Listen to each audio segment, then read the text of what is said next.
And welcome to சொல்ல துடிக்குது மனசு. நாடுகளுக்கு நடுவில் போர் நடக்கும்போது மக்கள் தங்களுடைய வீடுகளையும் உறவினர்களையும் இழந்துடுவாங்க. சுனாமி, புயல், வெள்ளம்லாம் வரும்போது கூட இதே மாதிரி தான் ஆகும். ஆனால் அப்படி எல்லாத்தையுமே இழந்தவங்க தங்களுடைய வாழ்க்கையை மீண்டும் தொடங்கணும் அப்படின்னு நம்பிக்கையோட முயற்சி செய்வாங்க. ஆனால் ஹரிதாஸ் இவர்கிட்ட வீடு இருந்ததுங்க, வருமானம் கொடுக்கக்கூடிய ஒரு வேலை இருந்தது, உறவினர்களும் இருந்தாங்க. ஒரு கட்டத்தில் எல்லாத்தையுமே இவர் இழந்துட்டார். ஆனால் எல்லாத்தையும் இழந்ததுக்கு அப்புறமா திரும்பவும் இவர் தன்னுடைய வாழ்க்கையை தொடங்கணும் அப்படின்னு முயற்சி செய்யவே இல்லை. அந்த மாதிரி தொடங்கக்கூடாதுன்னு முடிவும் எடுத்துட்டாரு. அது ஏன் அப்படின்னு அவர்கிட்டயே நம்ம பேசி தெரிஞ்சுக்கலாம்.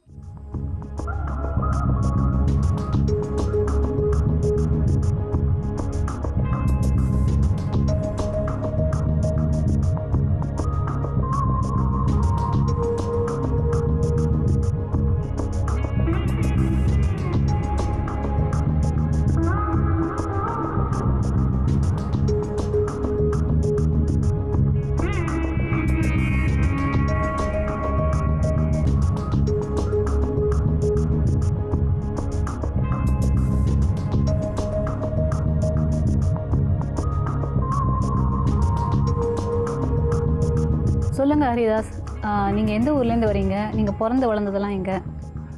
விழுப்புரம் மாவட்டம் விக்கிரவாண்டிலேருந்து வந்திருக்கிறோம். நான் பிறந்து வளர்ந்தது வந்து விக்கிரவாண்டி தான். உங்கள் குடும்பத்தில் எத்தனை பேர்? எங்கள் குடும்பத்தில் நாங்கள் வந்து என் கூட பிறந்தவங்க 3 பேர், நான் ஒரு ஆள். யாரெல்லாம் சொல்லுங்கள்? அக்கா ஒன்று, 2 தங்கச்சி, நான் ஒரு ஆள். நீங்கள் தான் ஒரே பையன்? நான் ஒரே பையன். அப்பா என்ன பண்ணிட்டு இருந்தார்? அப்பா வந்து ரைஸ் மில்லில் வந்து வாட்ச்மேனாக வேலை செஞ்சுட்டு இருக்காரு. அம்மா? அம்மா வீட்டில் தான் இருந்தாங்க. ஸோ அப்போது ஸ்கூலிங்லாம் எல்லாமே அங்கே தான் பண்ணீங்க? விக்கிரவாண்டியில் தான் பண்ணீங்க? விக்கிரவாண்டியில் தான். எவ்வளோ கிளாஸ் வரைக்கும் படிச்சிங்க? 10th வரைக்கும் படிச்சிருக்கேன். அதுக்கப்புறம் படிக்கலையா நீங்கள்? அதுக்கப்புறம் படிக்கலைங்க. ஏன், என்னாச்சு?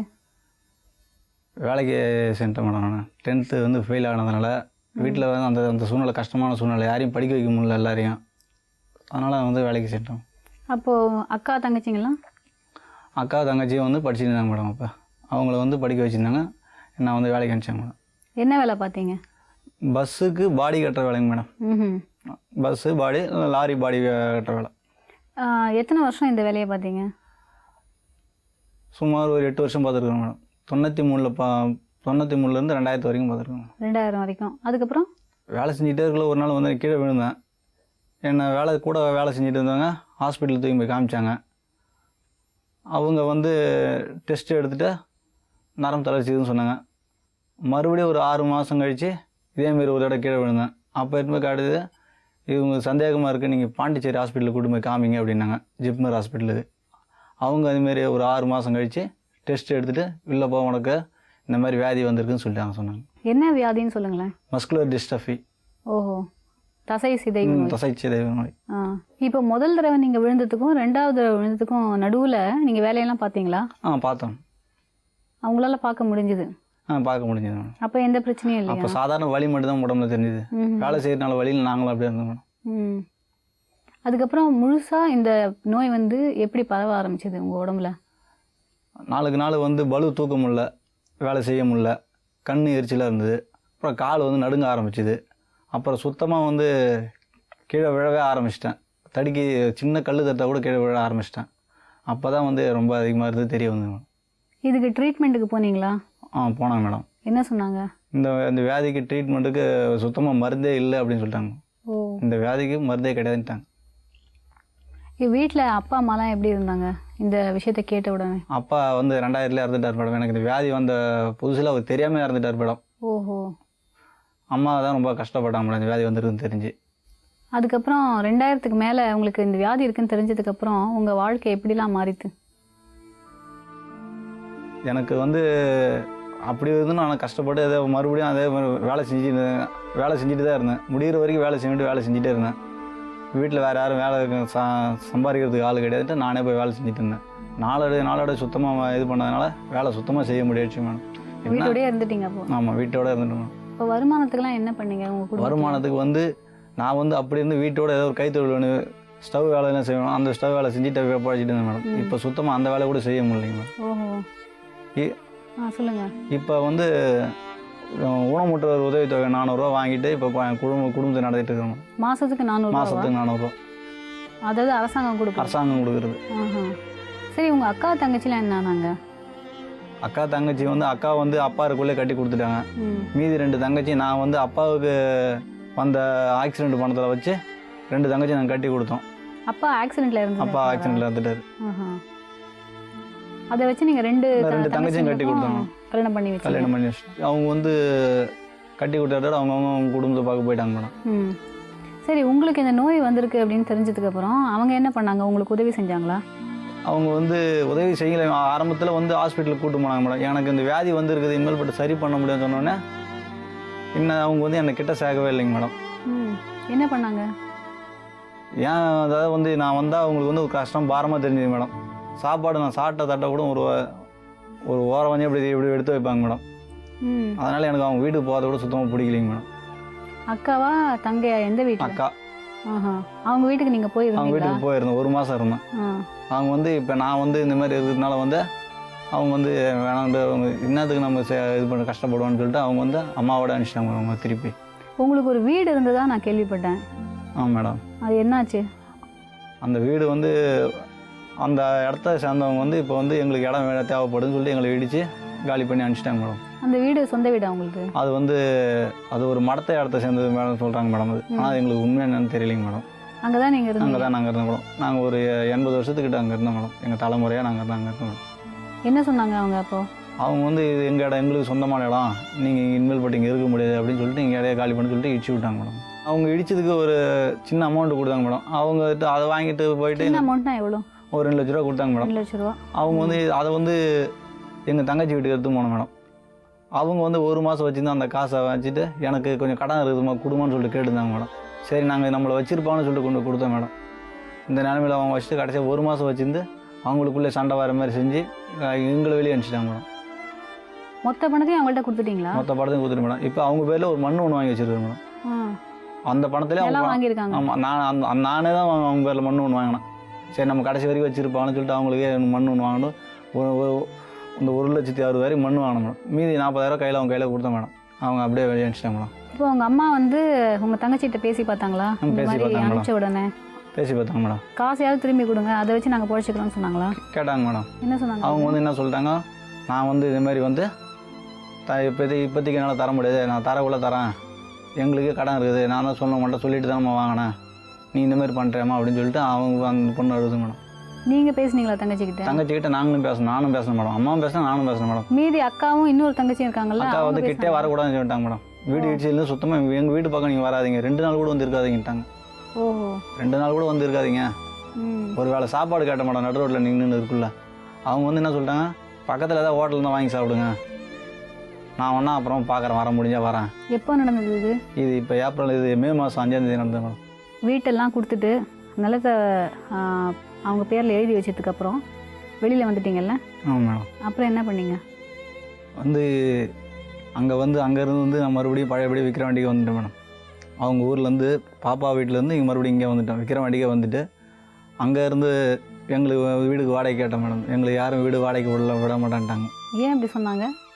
இவங்களுக்கு என்ன வருமானம் வருது, நீ எப்போ எதை வச்சுமா கொடுப்ப, வீட்டு வாடகையை 1000 ரூபா கேட்குறாங்க, உன்னால் கொடுக்க முடியுமா அப்படிங்கிறேன். அப்போ எங்கே தான் தங்கினீங்க? என்னோட படித்த ஃப்ரெண்டு ஊராட்சி மன்ற துணைத் தலைவராக இருக்கார் சாலை என்ற கிராமத்தில். அவருக்கு நான் ஃபோன் பண்ணி இந்த மாதிரி இது ஆகி போச்சுன்னு சொன்னேன். அவர் எனக்கு ஹெல்ப் பண்ணாருங்க. அவர் அவருக்கு தெரிஞ்ச ஒரு வீட்டில் எட்டு போய் ஒரு மொட்டை மாடியில் எட்டு போய் என்ன இப்போ தங்க வச்சுருக்காருங்க. அவங்க கூட ஒரு மாதத்துக்கு வரைக்கும் தான் நீங்கள் தங்கலாம். மொட்டை மாடியில் ரூமா இல்லை? அது ஒரு குடோன் மேடம், ஒரு ஸ்டோர் ரூம் மாரி. அந்த ரூமில் ஜாமானம் போடுங்க, நீங்கள் படுத்துக்குங்க. அது இந்த 1 மாதத்துக்கு தான் நீங்கள் அது கூட இருக்கலாம், அது கூட வேற எங்கேயா பார்த்து இடத்த காலி பண்ணி போயிடுன்னு சொல்லியிருக்காங்க மேடம். இந்த நிகழ்ச்சி மூலமாக என்ன எதிர்பார்க்குறீங்க? உயிரோடு இருக்கக்குள்ளே இல்லை, அதுக்கப்புறமாச்சும் யூஸ் பண்ண முடியும்னாச்சும் கூட ஒரு மருத்துவத்துறை ஆராய்ச்சியில் அதை சார்ந்த விஞ்ஞானிகளோ அதுக்கு சரியான மருந்து கண்டுபிடிக்கணும். அப்படி இல்லைன்னா மருந்துக்கு கண்டுபிடிக்கிறதாச்சும் என்னோட ஆராய்ச்சிக்காக நான் தானமாக தரோம். அதாவது உயிரோடு இருக்கக்குள்ளே தானமாக தரேன். இல்லை உயிரோடு அதுமாரி பண்ண முடியாது சொல்கிறாங்கன்னா இறந்ததுக்கப்புறம் கூட நான் தானமாக தரேன்னு சொல்கிறேங்க மேடம். முடிஞ்சால் எனக்கு இப்போயே அந்த 1% அளவு ஒரு குண்டு செலவுனாச்சும் மருந்து கண்டுபிடிச்சா முடியுது, என் உடம்பு உயிரோடு இருக்குள்ள உதவும், அதை விட சந்தோஷப்படணும். நான் சிறுக வந்து சாவறதை விட நான் வந்து இந்த மாதிரி செத்தா சாவறதில்லை, இது இந்த மாதிரி ஒரு மருத்துவத்துறைக்கு நான் ஒரு உதவி செஞ்சால் பின்னால் வரவங்களுக்கு ஒரு உதவியாக இருக்குன்னு சொல்லிட்டு நான் அந்த முடிவை எடுத்தேன். பெத்த தாய்க்கு தான் ஒரு பாரமாக போயிட்டோம் அப்படின்னு ஹரிதாஸ் ஃபீல் பண்ணுறாருங்க. ஆனால் எந்த ஒரு தாய்க்கும் தன்னுடைய குழந்தை ஒரு பாரமே கிடையாது. ஹரிதாஸை எப்படியெல்லாம் பார்த்துக்கிறாங்க அப்படின்னு ஹரிதாஸோட அம்மாட்டியை நம்ம பேசுவோம். வணக்கம்மா. வணக்கம். சொல்லுங்கம்மா, ஹரிதாஸ்க்கு இந்த நோய் வந்ததுக்கு அப்புறமா உங்களுடைய வாழ்க்கை எப்படியெல்லாம் மாறி இருக்கு? நீங்கள் வந்து எப்படி ஹரிதாஸை பார்த்துக்கிறீங்க, கவனிச்சுக்கிறீங்க? ஹரிதாஸ்க்கு இந்த வியாதி வந்ததுக்கப்புறம் நான் தான் ரொம்ப ஃபீல் பண்ணேன். அவன் எப்படியும் காப்பாற்றிடலான்னுட்டு நான் எல்லா டாக்டர்கிட்டையும் என்னால் முடிஞ்ச வரைக்கும் யார்கிட்ட போய் கேட்கணும், உதவி கேட்கணுமா கேட்டு அவனை காப்பாற்றிட்டணுன்னுட்டு முயற்சி பண்ணிகிட்டே இருந்தேன். தெரியாமல் எங்கள் வீட்டுக்கு தெரியாமல் ஒரு 1/4 பவுன் 1 கிராம் நகையெல்லாம் வச்சுருப்பேன். அதெல்லாம் விற்று அவனோட செலவுக்கே நான் இந்த டாக்டர்கிட்ட போனால் அங்கே நல்லா ட்ரீட் பண்ணுறாங்க, இந்த டாக்டர்கிட்ட போனால் அங்கே நல்லா போய்டும் அப்படின்னு ஒவ்வொருத்தங்க சொல்லி நான் அப்படியெல்லாம் அழைச்சிட்டு போயிட்டேன். அப்போ நீங்கள் மறைவாக வச்சுருந்த நகையெல்லாம் வச்சு தான் எல்லாம் அதை விற்று தான். அப்புறம் அவங்க அப்பா இறந்ததுக்கு எல்ஐசி பணம் கொஞ்சம் ஒரு 28,000 வந்தது. அந்த காசு இப்படியே நான் கடன் வாங்கி விற்று கொடுத்ததெல்லாம் இவனுக்கு தெரியாது. நான் வந்து என் தம்பிக்கிட்ட வாங்கி கொடுத்தேன் அப்படின்னு சொல்லிட்டு தான் இவங்ககிட்ட சொல்லிட்டு இருந்தேன். அதேமாதிரி ஒரு 70,000க்கு அப்போயே ஒரு 2 வருஷத்தில் ஒரு 70,000க்கு வரையும் டாக்டர்கிட்ட காட்டுறது வரைக்கும் செலவு. 70,000னா ஃபீஸ் வரைக்கும் கிடையாது மேடம். அதாவது பஸ்ஸுக்கு 2 பேர் இதுமாரி கொள்ள எல்லாம் சேர்த்து சாப்பாடு செலவெல்லாம் சேர்த்து தான் ஒரு 70,000-80,000த்துக்கு நான் இது பண்ணேன். அது எல்லா இடத்தையும் போயும் இதுமாரி இந்த வியாதிமா இதுக்கு இனிமேல் ட்ரீட்மெண்ட்டே கிடையாது அப்படின்னக்குள்ள என்ன சார் இது எப்படி இருக்குது. ஆனால் ரொம்ப அந்த சமயம் அந்த ஆரம்பிக்கக்குள்ளே அடிக்கடி விழுந்துருச்சான்.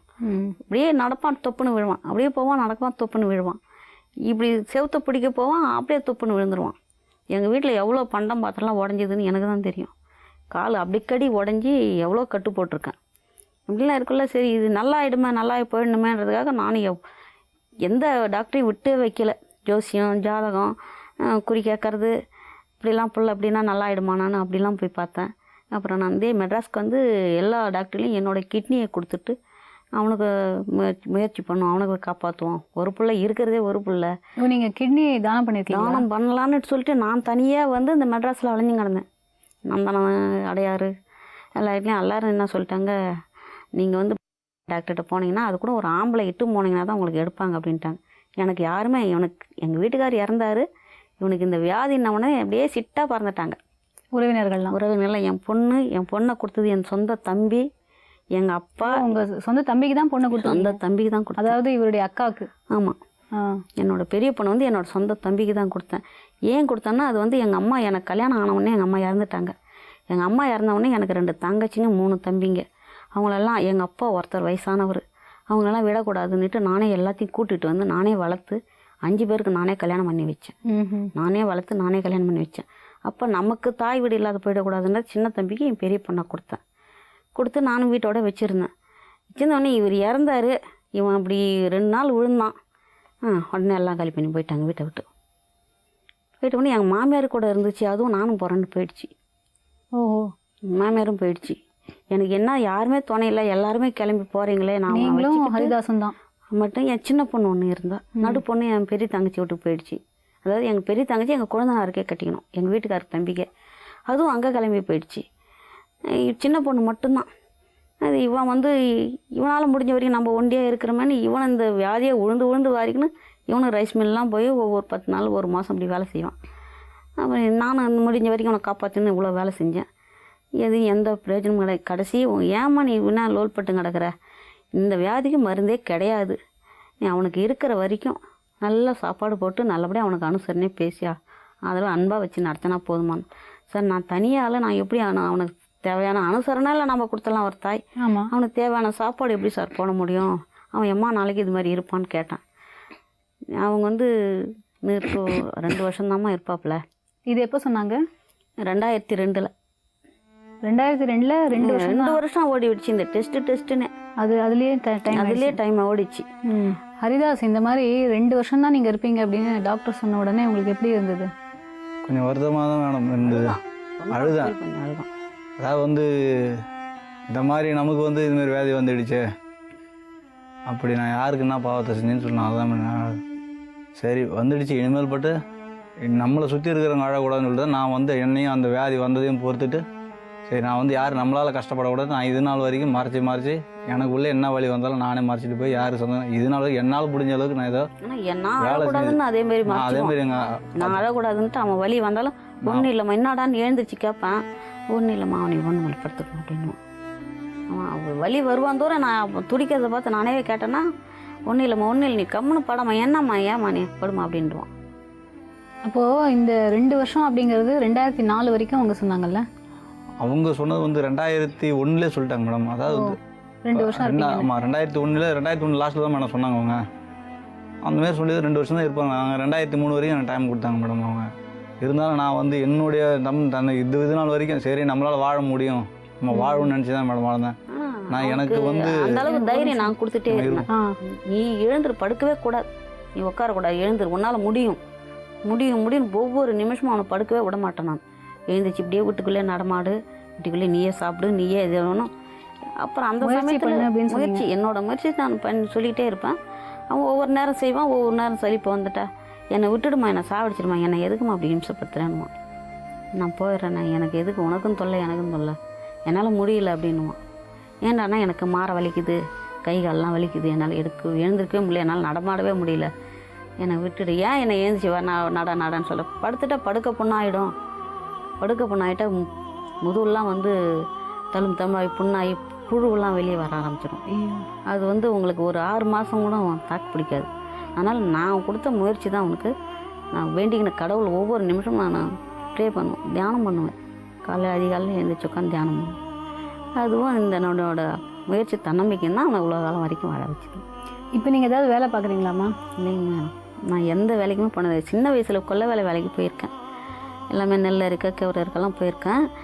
எப்போ எனக்கு கல்யாணம் ஆச்சு அன்னையிலேருந்து வெளி வேலைக்கு போனது. எனக்கு தான் இவ்வளோ பேர் 13 பேர் 15 பேர் என்னை சுற்றி இருக்குல்ல, அவங்களுக்கு பணி விட எனக்கு வளர்த்து ஆளாக்கி கல்யாணம் டைம் சரியாக இருக்கும். அவங்களுக்கு துணி துவைச்சி போட, சமைச்சு போட, அவங்களுக்கு எல்லாம் பார்த்து இது ஸ்கூலுக்கு அனுப்ப.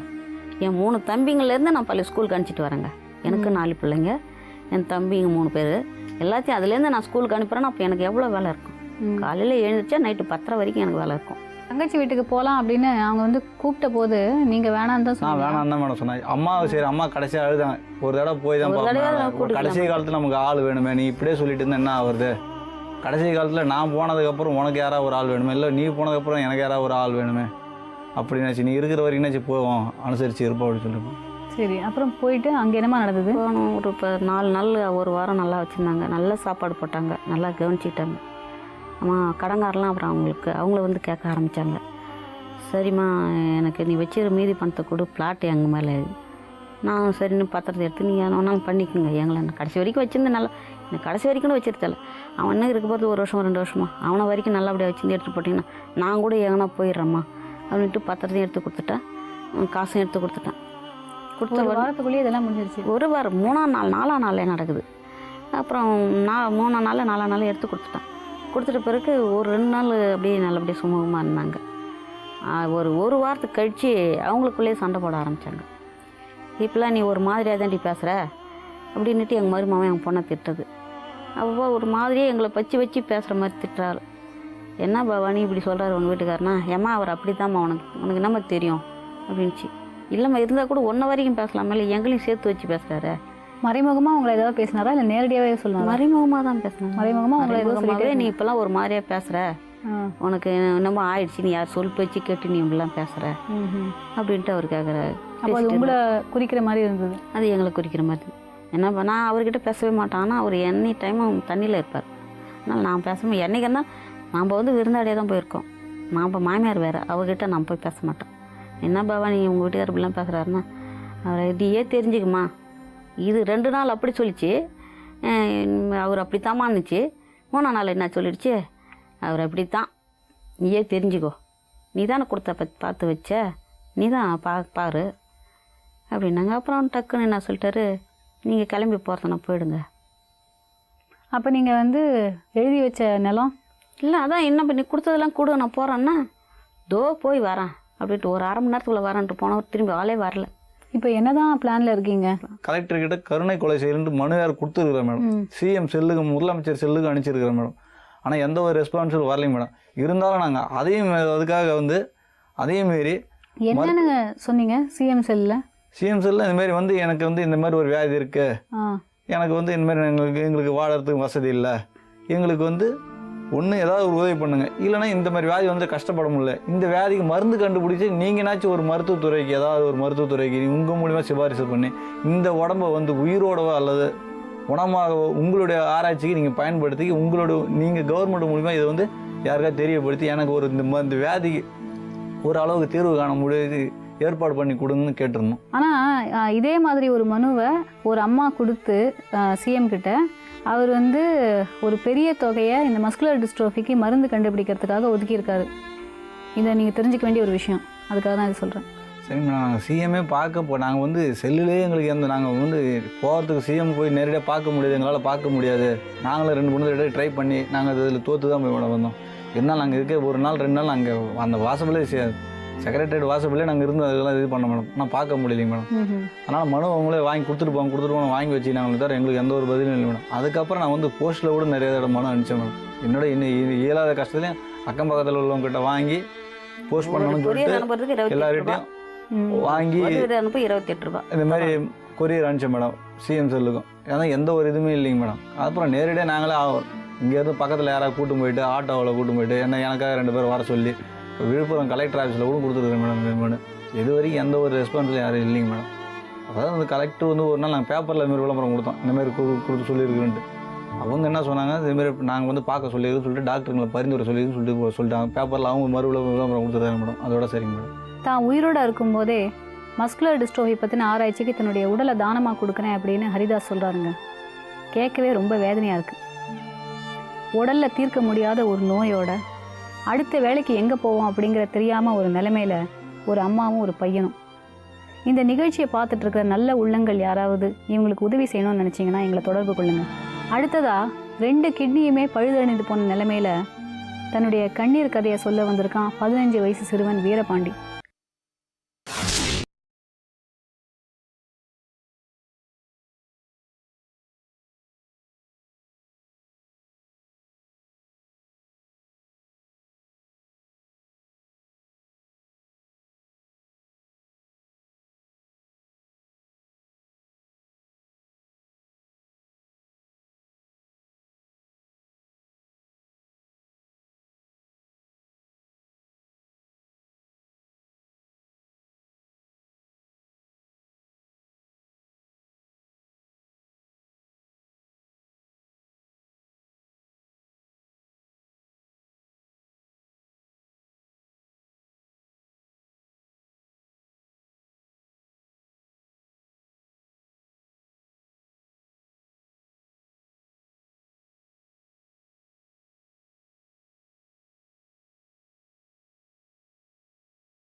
பிரச்சனை இருந்தாலும் ரொம்ப உற்சாகத்தோடையும் புத்துணர்ச்சியோடையும் வீரபாண்டி நம்ம நிகழ்ச்சிக்கு வந்து நமக்கு முன்னாடி உட்காந்துட்டு இருக்காரு. அவர்கிட்ட இப்போ பேசலாம். ஹலோ, என்ன வயசாகுது உங்களுக்கு? 15. படிக்கிறீங்களா? என்ன கிளாஸ்? 9th standard. எந்த ஸ்கூலில்? டி நகர் தேரடி ஸ்கூல், கார்பரேஷன் ஹையர் செகண்டரி. இங்கே தானா, சென்னை? சொல்லுங்கள், உங்களுடைய பள்ளி படிப்பெல்லாம் எப்படி போயிட்டுருக்கு? நல்லா போயிட்டுருக்கு. இப்போ நிறுத்தி ஸ்டாப் பண்ணியாச்சு. 9வது பரீட்சை எழுதலை. பரீட்சை எழுதலையா? ஏன், எதனால? கை ஸ்லிப்பாகி உடஞ்சிருச்சு இந்த இடத்துல. ஓஹோ, எப்படி ஆச்சு அந்த மாதிரி? எப்படி ஆச்சு அந்த மாதிரி?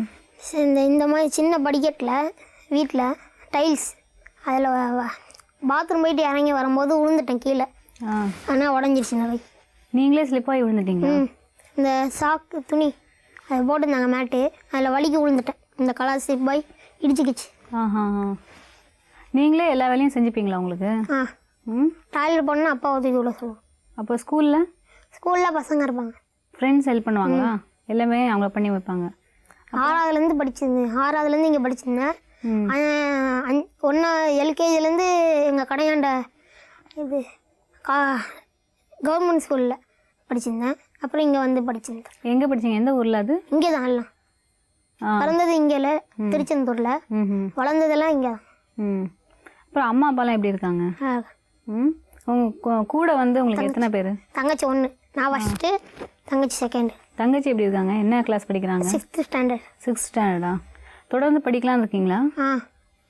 ஆனால் இந்த வருஷம் தான் எக்ஸாம் எழுத முடியாமல் போயிடுச்சுல்ல? காலாண்டு. காலாண்டு பரீட்சை எழுத முடியாமல் போயிடுச்சா? ஃபுல்லு காலாண்டுலேயே நிறுத்திட்டீங்க அதாவது. அப்போ திருப்பி தொடர்ந்து படிக்கலான்னு இருக்கீங்களா? திருப்பி அடுத்த வருஷம் போய் 9ஆம் கிளாஸ் படிப்பீங்க? இல்லை, இப்போ டிசி வாங்கியாச்சு. ஓஹோ. இந்த ஸ்கூலில் டிசி வாங்கியாச்சு. அப்போ என்ன பண்ணலான்னு இருக்கீங்க? தெரில. தங்கச்சிக்கு நீங்கள் பாடம்லாம் சொல்லி தருவீங்களா? இங்கிலீஷ் தெரியாட்டி சொல்லிக் கொடுப்பேன். அப்படியா? அவளுக்கு தமிழ் தெரியும், எனக்கு இங்கிலீஷ் தெரியும் அதெல்லாம் சொல்லி. மற்றபடி என்ன விளையாடுவீங்க தங்கச்சியோட? இல்லை, டிவி தங்கச்சி விளையாட மாட்டா, வீட்டுக்கு வெளில போயிடுவா. வீட்டில் நான் டிவி பார்ப்பேன், இல்லாட்டி கடைக்கு வந்துடுவேன். நிறையா ஃப்ரெண்ட்ஸா உங்களுக்கு? ஸ்கூலில். நம்மக்கிட்ட இவ்வளோ உற்சாகத்தோட பேசிக்கிட்டு இருக்கிற வீரபாண்டிக்கு உடம்புல என்ன பிரச்சனை அப்படிங்கிறத பற்றி பேசுறதுக்காக அவனுடைய அப்பா அம்மா இங்கே வந்திருக்காங்க. அவங்கள்ட்ட இப்போ பேசலாம். வணக்கம்மா. வணக்கங்க. சொல்லுங்கள், வீரபாண்டிக்கு என்ன பிரச்சனை? 6வது கிளாஸு ஸ்கூலில் சேர்த்தேன். அப்போ ஒரு 6 மாதம் கழிச்சு நடை தளர்ந்து வச்சு சாப்பாடும் கம்மியாகுது. அதனால் ட்ரீட்மெண்ட் எடுக்க எக்மோர் போயிருந்தோம். அங்கே போனால் ட்ரீட்மெண்ட்டில் கிட்னி ஃபெயிலியர்னு தெரிஞ்சுது.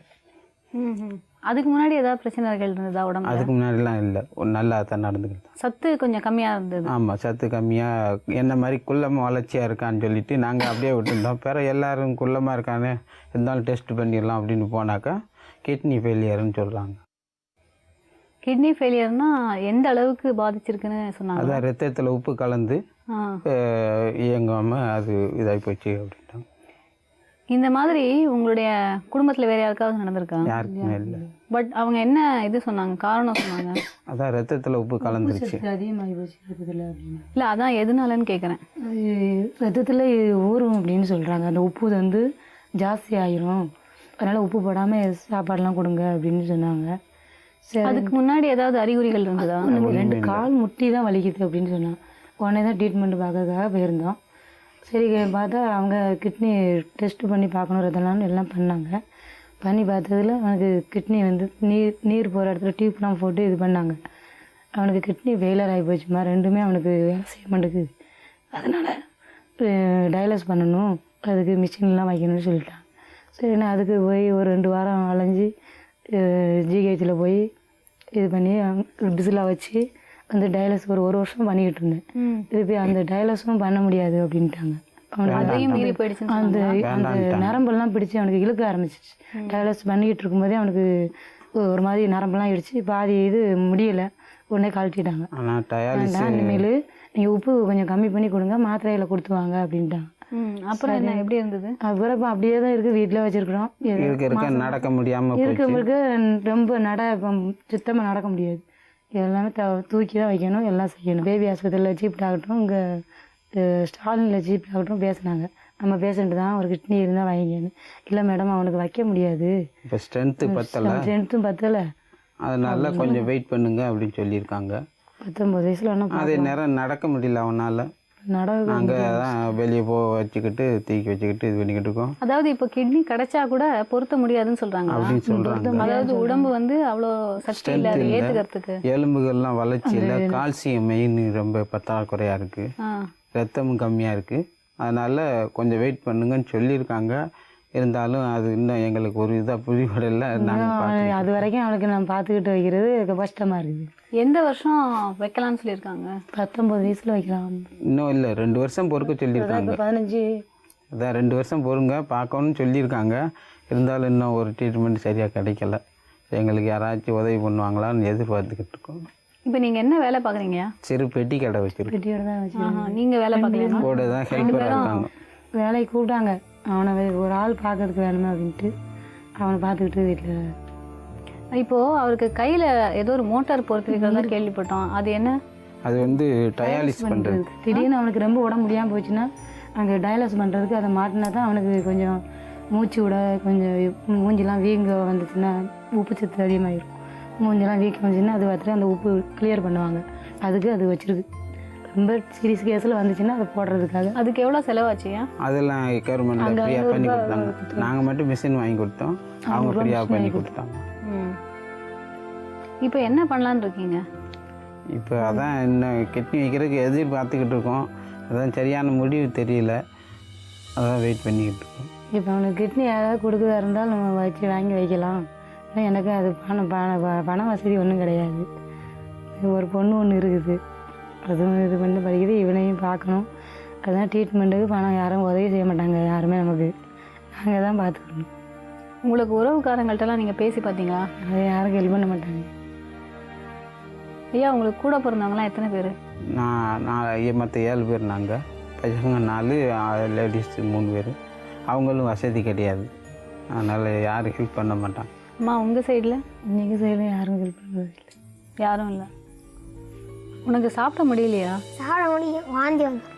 ஓஹோ. சாப்பிட்றது பூரா ஒரு அரை இட்லி, ஒரு இட்லி தான். காலைல நான் 9 மணி வரைக்கும் தூங்குவான், ஆனால் எந்திரிச்சிட்டு கம்பல்சிங் பண்ணி ஒரு இட்லி தான் சாப்பிடுவான். மதியம் கொஞ்சம் சாதம், நைட்டு அதே மாதிரி ஒரு இட்லி 1.5 இட்லி தான்.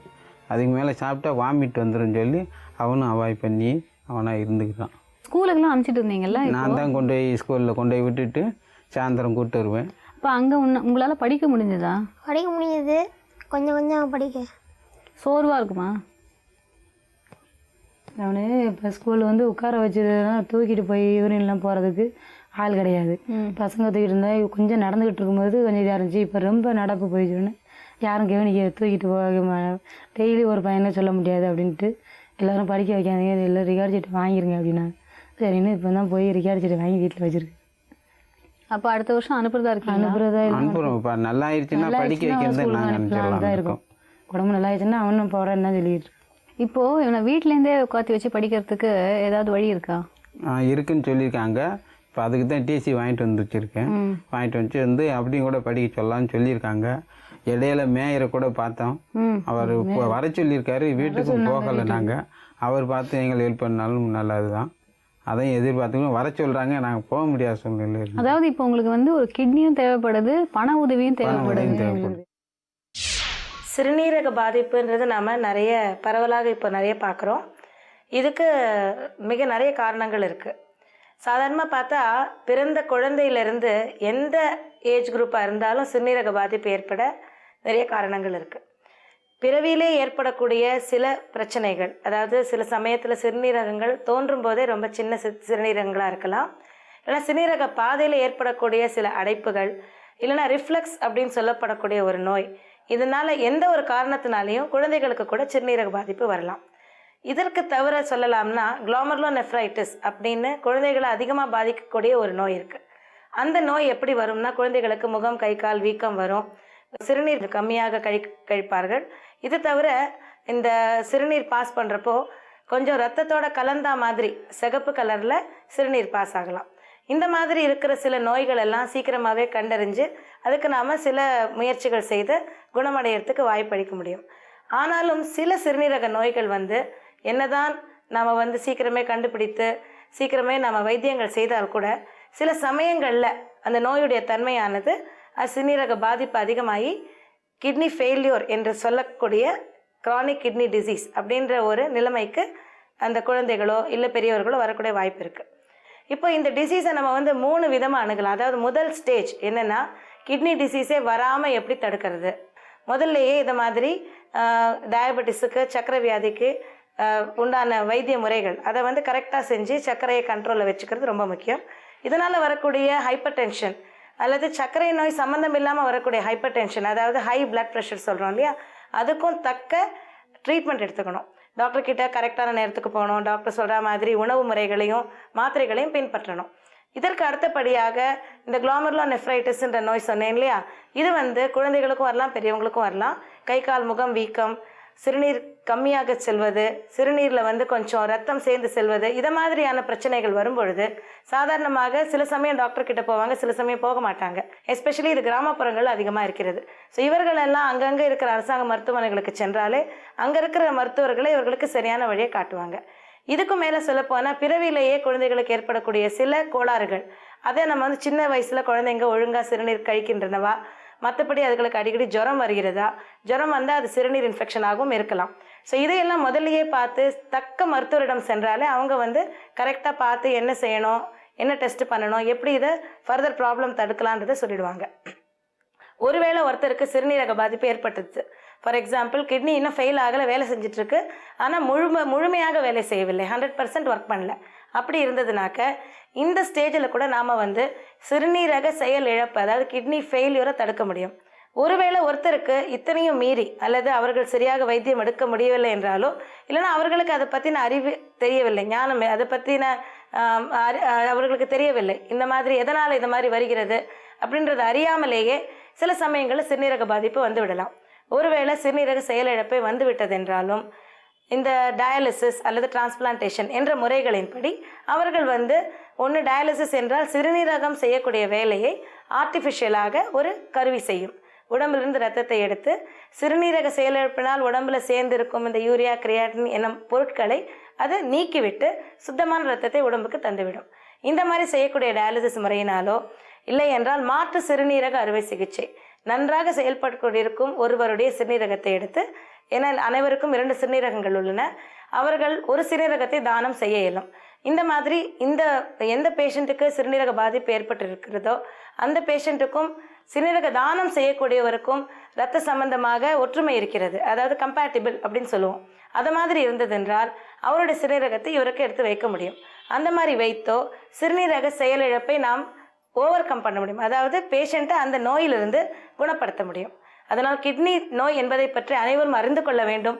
கை கால் வீக்கம், சிறுநீர் கம்மியாக கழித்தல், இல்லை என்றால் அடிக்கடி ஒன்றுக்கு செல்வதில் தடை ஏற்படுதல், இல்லை என்றால் அடிக்கடி எரிச்சல் ஏற்படுதல், இல்லை என்றால் குழந்தைகளுக்கு அடிக்கடி ஜுரம் வருதல், இந்த மாதிரி உண்டான எந்த ஒரு சிம்டம், அதாவது அறிகுறி இருந்தாலும் கண்டிப்பாக பக்கத்தில் உள்ள மருத்துவரை சென்று அணுக வேண்டும். சில சிறுநீரக நோய்கள் வந்து மரபு வழியாகவும் வரலாம். ஃபார் எக்ஸாம்பிள் இந்த ரிஃப்ளெக்ஸ் மரபு வழியாக வரலாம், அல்லது போஸ்டீரியர் யூரித்ரல் வால்வ் என்று சிறுநீர் வெளியே வருவதற்கு உண்டான தடை, அதுவுமே சில சமயங்கள் மரபு வழியாக வரலாம். குளோமெருலோநெஃப்ரைட்டிஸ் என்று சொல்லக்கூடிய ஒரு வியாதியில் கூட சில டைப்ஸ் ஆஃப் குளோமெருலோநெஃப்ரைட்டிஸ் மரபு வழியாக வர முடியும். ஆனால் முக்காவாசி குழந்தைகளுக்கு நாங்கள் பார்க்கும் பொழுது அவர்களுக்கு மரபு வழியாகவோ அவர்கள் பெற்றோர்கள் பாதிக்கப்பட்டார்கள் என்றோ நாம் சொல்ல முடியாது. அதனால் மரபு வழியாக உண்டான நோய்தான் இது என்று கண்டிப்பாக சொல்ல முடியாது. ஒரு சில குழந்தைகளுக்கு மரபு வழியாக இந்த நோய் வந்திருக்கலாம் என்று சொல்ல முடியும். இந்த நோய் வந்து அடுத்தடுத்த ஜெனரேஷனுக்கு வருமா, இல்லை ஒன்று விட்டு ஒன்று ஜெனரேஷனுக்கு வருமா என்று சொல்ல முடியாது. சில சமயங்களில் ஆல்போர்ட் சிண்ட்ரோம் என்று ஒன்று இருக்கிறது. அது தாயை அதிகம் பாதிக்காது, மகனை பாதிக்கும். மகனுக்கு பிறகு பார்த்தீர்கள் என்றால் அந்த மகனுக்கு பிறக்கக்கூடிய மகளை பாதிக்காமல் கூட இருக்கலாம். ஸோ ஜெண்டர் பேஸ்ட், அதாவது அந்த குரோமோசோம் வந்து பெண்களோ ஆண்களையோ அதிகமாக தாக்கக்கூடிய ஒரு குரோமோசோமாக ஒரு சேஞ்சாக இருக்கலாம். அப்படி இருக்கும் பொழுது தாய்க்கு கண்டிப்பாக பாதிப்பு ஏற்பட்டிருக்க வேண்டும் என்பதில்லை, மகன் பாதிக்கப்பட்டிருக்கலாம். இந்த மாதிரி மரபு வழியாக வரக்கூடிய டிசீஸில் சில சமயங்களில் அத்தனை பேரும் பாதிக்கப்பட வேண்டிய அவசியம் இல்லை. அதனால் சிறுநீரக செயலிழப்புன்றதே வந்து எப்படின்னா, நம்ம வந்து இதோட அவ்வளோதான் நம்ம லைஃப் அப்படின்னு முடிக்க வேண்டிய அவசியமே கிடையாது. இந்த காலத்தில் சிறுநீரகம் கொஞ்சம் செயலிழந்தாலும் அதிக செயலிழப்பு ஆகாமல் இருப்பதற்கும் வழி உள்ளது. அதிக செயலிழப்பு வந்து kidney failure, chronic kidney disease வந்து விட்டாலும் கூட அதற்கு பிறகும் மக்கள் ஏதோ டயாலிசிஸ் மூலமாகவோ இல்லை என்றால் டிரான்ஸ்பிளான்ட் மூலமாகவோ நல்லபடியாக வாழ்க்கை நடத்தவும் வாய்ப்பு இருக்கிறது. வீரபாண்டி, கூடிய சீக்கிரம் உங்களுக்கு உடம்பு குணமாகி நீங்கள் நல்லபடியாக படித்து பெரிய ஆள் ஆகணும் அப்படிங்கிறது தான் எங்களுடைய விருப்பம். அதுக்கு இந்த நிகழ்ச்சி சார்பாக நான் வாழ்த்து தெரிவிச்சுக்கிறேன். இந்த நிகழ்ச்சிக்கு வந்ததுக்கு ரொம்ப நன்றிம்மா. நன்றியா. மலை போல பிரச்சனைகள் சூழ்ந்திருந்தாலும் தங்களுக்கு ஏதாவது ஒரு வகையில் உதவி கிடைக்கும் அப்படிங்கிற நம்பிக்கையில் தான் இருக்காங்க இன்றைக்கி நம்ம பார்த்த 2 குடும்பங்களும். இந்த குடும்பங்களுடைய தற்போதைய நிலைமை மாறி இவங்களுக்கு கூடிய சீக்கிரம் ஒரு நல்ல எதிர்காலம் அமையணும் அப்படிங்கிறதாங்க எங்களுடைய விருப்பம், எங்களுடைய பிரார்த்தனை. மீண்டும் நாளை மேலும் சில வாழ்க்கை கதைகளோடு உங்களை சந்திக்கிறேன். நன்றி, வணக்கம்.